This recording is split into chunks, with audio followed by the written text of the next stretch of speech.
La charge mentale, ce poids invisible qui s'accumule dans nos esprits peut vite devenir un véritable frein à notre sérénité et à notre efficacité, que ce soit à la maison ou au travail. Elle nous pousse à jongler avec mille responsabilités et à nous sentir constamment sous pression. J'écoute actuellement le podcast Le bonheur me va si bien où tu regardes la vidéo sur YouTube. Merci pense que oui, cette charge mentale concerne 80 à 90% des femmes et qu'on est donc toutes concernées. Et dans ce nouvel épisode, je vais te partager des outils concrets pour t'aider à t'en alléger. Parce que oui, il existe des outils simples, puissants, faciles pour alléger ce fardeau mental. Et en les intégrant petit à petit dans ton quotidien, tu pourras libérer de l'espace pour ce qui compte vraiment, te concentrer sur tes priorités, réduire le stress, te sentir plus confiante aussi professionnellement et pourquoi pas accepter des responsabilités supplémentaires sans stress. Donc oui, là, dans cette vidéo, je vais partager avec toi 7 outils pratiques qui t'aideront à mieux gérer ton quotidien, à retrouver clarté et à te sentir plus efficace et légère. Et il y aura en toute fin un huitième outil bonus. Ces outils qui sont concrets vont vraiment te permettre de libérer de l'espace mental pour ce qui compte pour toi. Donc, c'est parti, prépare-toi à prendre des notes. Je vais vraiment te partager de vrais outils, des applications pour la plupart, ou pas que, parce que je pense que cette charge mentale nous empêche aujourd'hui de beaucoup faire, d'être nous-mêmes. Il y a d'autres choses qui font que cette charge mentale est là, mais si déjà tu as des outils simples et pratiques pour t'aider et fluidifier ton quotidien, on sera déjà pas mal et on pourra s'attaquer peut-être au cœur du problème à un autre moment. Donc, oui. On commence avec des applications d'organisation classiques comme Todoist, Trello ou Notion qui sont idéales pour centraliser toutes tes tâches et projets. Ça fonctionne comme un second cerveau et ça te permet de te libérer de l'angoisse d'oublier quelque chose. Ce que je trouve hyper important pour alléger sa charge mentale, c'est de tout centraliser au sein d'un même endroit. Voilà, centraliser tes tâches dans une seule application va te permettre de prioriser efficacement, de tout retrouver facilement, d'avoir une vue d'ensemble sans avoir à jongler entre post-it, carnet, feuilles volantes et j'en passe. Donc, comment faire? C'est simple, tu crées des listes, soit une master to-do list qui est la globale, soit des listes pour chaque domaine de ta vie, pro, perso, etc. Tu utilises des étiquettes ou des couleurs. On en reparlera plus tard de ces couleurs pour mieux organiser tes priorités. Et tu peux même aller plus loin sur des outils comme Notion ou Trello. Tu peux utiliser la méthode Kanban pour faire ton suivi de projet, autant pro que perso. Et un petit bonus, configure des rappels automatiques pour les tâches importantes et synchronise-les avec ton agenda. Et je rassure tout de suite celles qui ne sont pas fans d'outils numériques. Le deuxième, c'est un outil tout en un et j'ai envie de dire tout terrain parce que je ne pouvais pas ne pas en parler en outil pour alléger la charge mentale. Si je ne le mettais pas, je ne comprends pas. Parce que oui, un simple carnet peut te suffire et il peut devenir ton meilleur allié pour gérer ton temps, ton quotidien et tes obligations. Tu as bien entendu, un carnet. C'est ce qui me permet à moi de structurer ma vie de maman et ma vie de chef d'entreprise. Je parle bien évidemment du bullet journal qui t'offre une flexibilité juste unique pour noter tes tâches, suivre tes projets et objectifs. Et tu peux même, si tu en ressens l'envie, exprimer ta créativité. Vous pouvez utiliser la méthode bullet journal dans un outil comme Notion. C'est parfaitement possible, Notion étant un outil avec des pages vierges où vous ajoutez des blocs, des phrases, des titres, etc. dedans. C'est un petit peu le même principe que votre carnet, si ce n'est que pour moi, le pouvoir de l'écriture reste quand même un réel plus dans mon bullet journal. Donc, j'associe Notion pour la gestion de projet, la gestion du travail en équipe à mon bullet où je note toujours tout chaque jour dedans. Chaque jour, j'ouvre mon bullet au moins 5 minutes. En tout cas, en semaine, pas forcément le week-end, mais au moins la semaine. Avant de commencer ma journée, j'ai 5 minutes au clair avec mon second cerveau. Donc, le bullet, pourquoi? Il centralise les idées, il centralise tes listes, tes priorités en un seul et unique endroit, tout en s'adaptant à tes besoins.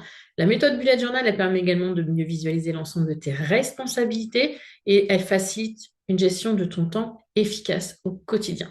Donc c'est très simple, tu n'as pas besoin de savoir dessiner pour le faire. Tu commences vraiment avec un carnet et un stylo, une mise en page ultra simple, liste de tâches quotidiennes, mensuelles, sélectionne tes objectifs mensuels et on appelle ça des collections pour des projets plus spécifiques. Et si tu ne connais pas cette méthode, moi, je t'offre un guide gratuit du bullet journal qui est pratique et concret, qui va te guider pas à pas dans la création de ton propre bullet. Et je reste bien sûr disponible si tu as des questions. Le lien pour télécharger ce guide gratuit est bien sûr dans dessous, dans le descriptif, quelque part. Tu as le lien forcément. Et utilise des clés ainsi qu'un code couleur pour identifier d'un seul coup d'œil ce qui est prioritaire, ce qui est terminé et de quel projet il s'agit. Crois-moi, vraiment, j'ai organisé un sommet en ligne avec 3700 personnes rien qu'avec ce carnet. J'ai structuré les premiers mois de ma cohérence seule rien qu'avec ce carnet. J'ai fait 4 ans de blogging, plus maman, plus boulot, plus vie perso, vie familiale, avec ce carnet. Donc oui, c'est possible et c'est hyper facile. Troisième outil, il y a des applications qui existent familiales pour coordonner les agendas, les tâches ménagères, les responsabilités familiales, parce que ça peut être un vrai défi tout ça. Cozy Family Wall facilite vraiment cette gestion collective. Pourquoi? Parce qu'elles permettent à chaque membre de la famille de voir et de gérer les tâches partagées. Donc forcément, ça réduit la charge mentale de la seule et unique personne qui jusqu'à présent s'occupait de ces tâches. Parce que oui, tu peux déléguer. Alors, c'est pas toujours facile, oui, mais ça va mal être fait, oui, mais nanana, ils vont pas le faire. Déjà, lâche un peu prise sur des détails. Cela te soulagera et te permettra à toi de mettre de l'énergie et du focus sur d'autres sujets plus importants pour toi. Alors peut-être ce ne sera pas aussi bien fait et c'est aussi à toi d'indiquer et d'expliquer en quoi tu as besoin de ça. Montre l'exemple. On crée ces applications. En plus, c'est assez ludique. Donc, c'est sûr que si c'est des enfants en bas âge, on va éviter les écrans, mais pour des adolescents, logiquement, c'est possible, ou même pour sa moitié, c'est gérable, je pense. Donc, on peut faire quoi dedans? On planifie des to-do list partagées, on synchronise les agendas et on répartit équitablement, si possible, les responsabilités. Et là aussi, vous pouvez ajouter des rappels automatiques pour éviter les oublis, y inclure les listes de tâches hebdomadaires du foyer. Toutes les semaines, on sait qu'on a des tâches qui deviennent récurrentes, on peut les mettre dedans. Autre outil, si vous préférez une gestion un petit peu partagée des choses, c'est la gestion des repas. Parce que, on est d'accord, planifier les repas à l'avance, c'est quand même pas simple, ça peut sembler anodin. C'est une réelle source de sérénité, mais c'est casse-tête. Parce que on ajoute à ça le mange quoi ce soir, on a un tel qui rentre à la maison, on n'en peut plus. La pression du bien manger. Faut manger des légumes, faut manger des légumes. Je vais pas leur faire des nouilles, je vais pas leur faire des coquillettes avec du jambon, ils ont déjà mangé ça. Alors qu'est-ce que je leur fais ce soir? Bref. Donc pensez vraiment aux outils pour gérer vos repas. Chaque soir, vous gagnerez un temps précieux à passer soit en famille, soit avec vous-même. Il y a des applications comme Mealime ou Jow, J-O-W, qui te permettent de simplifier cette tâche essentielle. Qu'est-ce qu'elles font, ces applis? Elles génèrent automatiquement des menus équilibrés et des listes de courses adaptées. Vous pouvez également utiliser ChatGPT pour dire, voilà, j'ai ça dans mon placard. Oui, ces applis le font.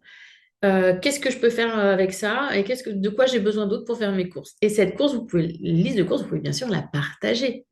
Donc, comment faire? Eh ben, prenez un moment chaque semaine, essayez de mettre en place une routine, quelque chose d'automatique pour organiser vos repas des 5, 6, 7 prochains jours et utiliser une de ces applications pour gagner du temps qui va vous générer automatiquement les recettes. Vous pouvez en supprimer et qui va en plus vous donner la liste de courses à vous de checker après, j'ai ou j'ai pas dans mon placard. Bonus, pense au drive pour t'éviter de passer des heures inutiles dans des rayons de supermarchés bondés. Je ne supporte pas ça. Je déteste les grands supermarchés. Moi, à Blois, je ne vais que dans mon petit Inter qui est à côté de chez moi. Auchan, Leclerc, qu'est-ce que j'ai d'autre encore? Carrefour maintenant. J'y vais rarement, mais vraiment très, très épisodiquement. Donc pensez à ça. Le drive, ça vous fait gagner du temps. Ça vous évite de perdre du temps et de l'argent parce que moi, vous allez à l'essentiel. Cinquième outil, on a parlé un petit peu dans l'organisation familiale, mais vous pouvez avoir ça uniquement. C'est un calendrier partagé comme Google Calendar pour coordonner les agendas familiaux ou professionnels sans stress. Ça évitera les week-ends où tu vas courir dans tous les sens parce que chérie et toi avez tous les deux pris des obligations indépendamment. Si. On ne parle pas du tout de choses connues. Non, pas du tout. Donc oui, ce calendrier va permettre à tous les membres impliqués dans la famille de visualiser, de mettre à jour les événements importants en temps réel. Donc, qu'est-ce qu'on fait? Tout simplement, on crée des calendriers séparés pour chaque catégorie, travail, famille, loisirs.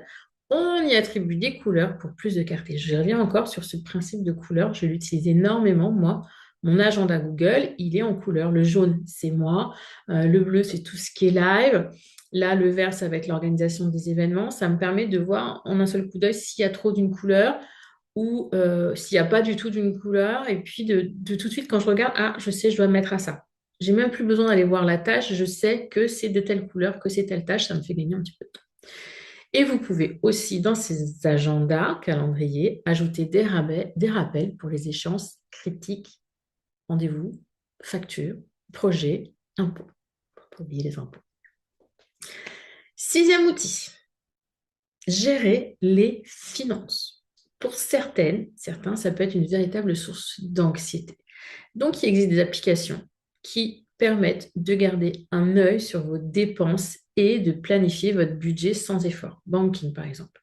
Ça va vous donner une vue claire de vos finances en temps réel et aussi par projection et ainsi t'aider à éviter oubli et retard. Ça peut être co-géré, on peut avoir la même application. Donc, il suffit de connecter ses comptes bancaires à l'application pour suivre automatiquement les entrées et sorties d'argent. Vous pouvez paramétrer des alertes, factures, paiements afin d'éviter les mauvaises surprises. Et si, comme moi, il y a quelques mois, vous rêvez par exemple d'investir dans la crypto, mais que vous n'en avez pas le temps, il y a l'appli BitStack qui investit les arrondis de vos factures en crypto. C'est-à-dire que, par exemple, vous allez, je ne sais pas, sur un marché, vous en avez pour 11,87 €, et bien automatiquement, BitStack va prendre les 13 centimes qui mènent jusqu'aux 12 euros et les intégrer. Le Bitcoin, à vous de choisir si c'est x1, x2, x5, x10. Mais je trouve que c'est une petite appli sympa, pas prise de tête, où vous pouvez épargner sans vous en rendre compte et sans avoir rien à gérer, ce qui ne vous rajoute pas de la charge mentale. N'est-ce pas? Parce qu'on est quand même là aussi pour ça. On ne va pas s'en rajouter une couche. Septième outil, il y a un autre truc, je ne sais pas vous, mais moi, ça me prend clairement la tête. On a fait ça ce week-end, on a archivé pas mal avec mon homme. C'est la gestion des papiers importants. Ça peut être un véritable casse-tête. Merci les coffres-forts électroniques sur lesquels on envoie les fiches de paye, des choses comme ça fait gagner de l'espace. Il y a la facture dématérialisée aujourd'hui, mais il y a encore beaucoup. L'administratif peut prendre énormément de temps, voire de l'argent si on ne s'organise pas un minimum. Il y a des outils simples pour faciliter la vie, pour regrouper les informations comme Google Drive ou Dropbox qui vont vous aider à organiser et accéder à des documents en quelques clics, et ce, quelle que soit la personne, que ce soit vous ou votre moitié, c'est possible. Donc là, c'est créer un espace dédié pour tes documents essentiels, classer tes fichiers par catégorie, ça marche aussi pour les photos de votre téléphone, parce que clairement, les photos de nos téléphones, au bout d'un moment, là, j'ai une amie qui me dit, moi, mon téléphone, il est tombé de ma poche et il s'est coincé dans la portière au moment où j'ai fermé la porte de la voiture. La carte était irrécupérable, les photos se sont envolées. Donc, bien sûr, il y a le cloud aujourd'hui, mais vous êtes d'accord que, au bout d'un moment, ça se perd un peu dans tous les sens. Donc, classer ces documents administratifs, perso, professionnels, créer des dossiers partagés, pour moi, ça facilite la vie. Et un petit bonus que j'aime beaucoup, c'est le classeur de la maison. Un classeur réel, papier, enfin un carton là, avec des anneaux, etc., dans lequel tu vas pouvoir regrouper tous les numéros d'urgence, médecin, SAMU, dentiste, la famille, les amis, enfin bref, tes numéros importants, tout comme les papiers importants, comme les attestations d'assurance, le jour où tu n'arrives pas à démarrer ta voiture le matin, tu cherches dedans, ou si c'est ta moitié, elle cherche dedans, ou si c'est ton ado qui ne trouve plus le numéro de la maman bidule pour aller au basket, tout est dedans. Au moins, toi, ça t'évite d'avoir à rechercher partout. Et le but, c'est aussi que la famille s'en serve pour ne pas toujours faire appel à maman. Ça peut être pratique. Il faut de l'entraînement, je ne dis pas le contraire. Mais en tout cas, ce classeur maison peut être vraiment très utile et ce pour tout le monde. Donc, tu l'auras compris, alléger ta charge mentale, c'est possible. Avec les bons outils, n'essaye pas de tous les mettre en place en même temps, un à la fois. Ça pourrait être suffisant. Et c'est cette solution que j'ai trouvée, elle couvre à peu près une bonne partie de ton quotidien pro ou perso. Les applis d'organisation comme Todoist, Trello ou Notion, tu peux les utiliser dans ta vie pro ou perso, mélanger les deux comme moi je le fais dedans. C'est vraiment hyper pratique, accessible de ton téléphone. Le bullet journal, ça, papier. Donc, effectivement, c'est parfois un peu plus compliqué de se prendre avec son bullet journal, mais personnellement, des fois, je prends des notes dans mon téléphone et quand je me pose avec mon bullet tous les matins, je regroupe tout. Des applications familiales comme Family Wall. Gestion des repas, Jao. Et pensez également au batch cooking et au meal prep. Le batch cooking, c'est je vais vraiment préparer la totalité du repas. Le meal prep, je vais couper mes légumes, je vais préparer et j'aurai plus qu'à faire cuire. Ça me fait quand même gagner du temps. Donc, vous pouvez mixer les deux, mais réellement, moi, j'aime bien faire ça le dimanche et j'essaie d'avoir au moins 2, 3 jours de ma semaine tranquille. Et le soir, mais qu'est-ce que ça fait du bien de ne pas avoir à... Qu'est-ce qu'on mange ce soir? Oh, j'ai plus rien dans le frigo. Ah si, j'ai ça. Puis de courir et d'être en speed pour faire le repas du soir, pendant que la louloute, elle est dans le bain. Et j'aime pas parce qu'au final, je suis en stress et elle le ressent et le coucher se passe moins bien. Enfin bref, tout est quantique. Donc pensez à ça. Cinquième, le calendrier partagé. Sixième, le suivi financier partagé. Et enfin, le partage et le stockage des documents. Mais j'ai comme une envie de vous partager un huitième outil pour alléger la charge mentale. Un outil accessible à toutes auquel tu ne penses sans doute pas. Roulement de tambour. La communication. Et oui, il n'y a rien de mal à demander de l'aide, à dire stop, à dire c'est trop. Ça ne fera pas de toi quelqu'un de moins bien, de moins aimable ou de non efficace. Nous n'avons que 24 heures dans une journée, deux bras, un seul cerveau. Or, parfois, tout ce qui doit être fait, honnêtement, ça ne rentre pas dans cet espace-temps. C'est tout simplement impossible, même avec la meilleure organisation du monde. Donc oui, apprends à communiquer tes besoins, partage cette charge mentale qui n'est pas que tienne, que ce soit au sein de la maison ou, si c'est possible, dans ton cadre professionnel. Donc, en intégrant tous ces outils, dont le huitième, tu pourras gagner un temps réellement précieux, retrouver de l'énergie pour te focaliser sur les choses essentielles. Imagine-toi gagner minimum 2 heures par semaine. Et non, ce n'est pas magique, c'est possible avec les bons outils, une organisation flexible et soutenante, enfin j'appelle ça une organisation intelligente. Donc si tu veux en savoir plus sur ma méthode d'organisation, celle qui m'a permis de jongler entre ma vie de maman, de chef d'entreprise et de femme, tu peux t'inscrire gratuitement à la formation Les clés d'une organisation sereine et efficace.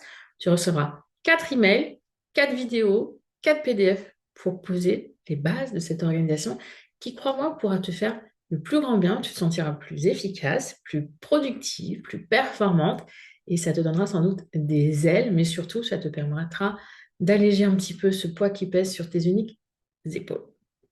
J'ai une question pour terminer et j'aimerais vraiment que vous me répondiez là en commentaire. Vous venez sur Instagram pour me le dire. C'est quel outil vas-tu essayer en premier? Et encore mieux, si toi, tu as des outils que tu utilises déjà, eh bien, n'hésite pas à me le dire. N'hésite pas à me le dire sur Instagram. Je partagerai en story. Pense là à le mettre en commentaire sous cette vidéo ou sur le podcast pour que d'autres puissent en bénéficier. Vraiment, partage ton expérience. Et si tu connais quelqu'un qui pourrait bénéficier là, des astuces que j'ai partagées dans cet épisode, n'hésite pas à lui envoyer le lien. Ça fait toujours plaisir de vous montrer qu'on a une petite marque d'attention. Moi, ça me fait plaisir de me dire que mon article, mon épisode, ma vidéo t'a plu et que tu as envie de le partager. Donc, on partage, on sème ensemble des petites graines. Et en attendant, la semaine prochaine, eh bien, je te dis, prends bien soin de toi et n'oublie pas, tu es la personne la plus importante de ta vie.